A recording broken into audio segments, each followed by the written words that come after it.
ബംഗാളിലെ ടാക്കൂർ നഗറിലെ മധുവ മഹാസംഘിന്റെ ഓഫീസുകൾക്ക് മുന്നിൽ കുറച്ചു മാസങ്ങൾക്ക് മുൻപ് വരെ വലിയ ജനത്തിരക്കായിരുന്നു. പൗരത്വ ഭേദഗതി നിയമം അഥവാ CAA വഴി പൗരത്വം ലഭിക്കുമെന്ന വലിയ പ്രതീക്ഷയോടെ സത്യവാങ്മൂലങ്ങളുമായി എത്തിയ ആയിരക്കണക്കിന് ആളുകളാണ് ആ തെരുവുകളിൽ തടിച്ചുകൂടിയിരുന്നത്. എന്നാൽ ഇന്ന് ആ തെരുവുകൾ വിജനമാണ്. രാഷ്ട്രീയ വാഗ്ദാനങ്ങൾ എത്ര വേഗമാണ് വെറും ജലരേഖകളായി മാറുന്നത് എന്നതിന്റെ നേർക്കാഴ്ചയാണ് ഇപ്പോൾ ബംഗാളിൽ നിന്നും പുറത്തുവരുന്നത്. BJP നൽകിയ പൗരത്വ വാഗ്ദാനങ്ങളിൽ വിശ്വസിച്ച് പണം നൽകിയ ദളിത് അഭയാർത്ഥി സമൂഹമായ മധുവകൾ ഇന്ന് വലിയൊരു പ്രതിസന്ധിയിലായിരിക്കുകയാണ്. കേവലം പൗരത്വം ലഭിക്കില്ല എന്നത് മാത്രമല്ല, അവരുടെ വോട്ടവകാശം പോലും നഷ്ടപ്പെടുമോ എന്ന ഭീതിയിലാണ് ഈ ജനവിഭാഗം. പശ്ചിമ ബംഗാളിലെ വോട്ടർ പട്ടിക പുതുക്കുന്നതിനായി നടത്തുന്ന സ്പെഷ്യൽ ഇന്റൻസീവ് റിവിഷൻ അഥവാ SIR എന്ന നടപടിയാണ് മധോ വിഭാഗത്തിന്റെ ഉറക്കം കെടുത്തുന്നത്. വോട്ടർ പട്ടികയിൽ പേര് നിലനിർത്തണമെങ്കിൽ 2002 വോട്ടർ പട്ടികയുമായോ അല്ലെങ്കിൽ പഴയ രേഖകളുമായോ ബന്ധം തെളിയിക്കണമെന്നാണ് നിലവിലെ നിയമം. എന്നാൽ കിഴക്കൻ ബംഗാളിൽ നിന്നും പലപ്പോഴായി കുടിയേറിയ ഈ ജനവിഭാഗത്തിന്റെ പക്കൽ അത്തരത്തിലുള്ള രേഖകളൊന്നുമില്ല. ഇതുതന്നെയാണ് ഇപ്പോൾ ഇവർ നേരിടുന്ന ഏറ്റവും വലിയ വെല്ലുവിളിയും.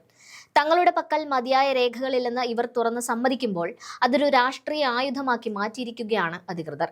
വോട്ടർ പട്ടികയിലെ ഈ നോ മാപ്പിംഗ് ലിസ്റ്റിൽ ബംഗാളിൽ ഏറ്റവും കൂടുതൽ പേർ ഉൾപ്പെട്ടിരിക്കുന്നത് മധുവകൾ സ്വാധീനമുള്ള മേഖലകളിലാണ് എന്നതാണ് ഞെട്ടിക്കുന്ന വസ്തുത.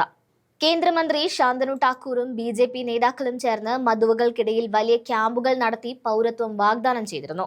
ഹിന്ദു കാർഡ്, മധുവ കാർഡ് എന്നിങ്ങനെയുള്ള ഐഡന്റിറ്റി കാർഡുകൾ ഇവർക്ക് വിതരണം ചെയ്തു. എന്നാൽ ഈ കാർഡുകൾക്ക് നിയമപരമായി യാതൊരു വിലയുമില്ലെന്ന് ഇപ്പോൾ അധികൃതർ തന്നെ വ്യക്തമാക്കുന്നു. പല കുടുംബങ്ങളിൽ നിന്നും ഇത്തരം കാർഡുകൾ നൽകുന്നതിനായി 800 രൂപ മുതൽ 4000 രൂപ വരെ BJP നേതാക്കൾ ഈടാക്കി എന്നാണ് ഉയരുന്ന ആരോപണം. പണം നൽകിയിട്ടും പൗരത്വവുമില്ല, വോട്ടുമില്ല എന്ന അവസ്ഥയിലാണ് മധുവ കുടുംബങ്ങൾ.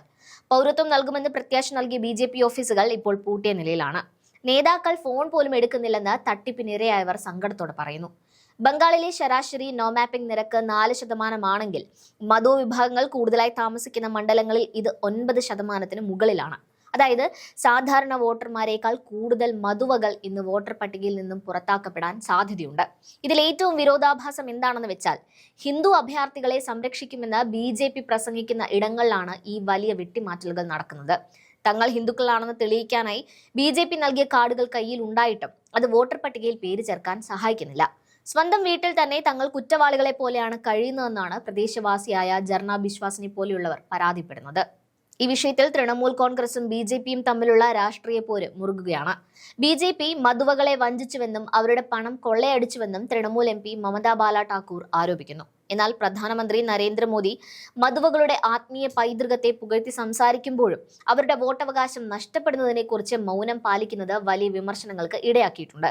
ഹരിചന്ദ് ഠാക്കൂറും ഗുരുജൻ ഠാക്കൂറും ചേർന്ന് കെട്ടിപ്പടുത്ത മധുവ പ്രസ്ഥാനം ഇന്ന് തങ്ങളുടെ അസ്തിത്വം തെളിയിക്കാൻ നെട്ടോട്ടമോടുകയാണ്.